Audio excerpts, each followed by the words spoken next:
একদিন ওই যুবকটাকে তার মা ডেকে বলেন, তুমি জঙ্গলের ভিতরে চলে যাও, সেখানে তোমার বাবা একটা গরুর বাছুর রেখে গেছেন আল্লাহর আমানতে।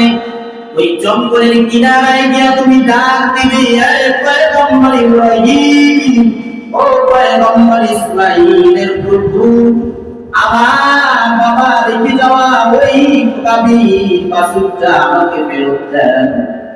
সন্তান যুবক ছেলেটা জঙ্গলে গিয়া যখন আওয়াজ দিছে, আওয়াজ দেওয়া মাত্রই গরুটা ওই বাছুরটাকে আল্লাহ তাআলা তার সামনে হাজির করে দিয়েছেন।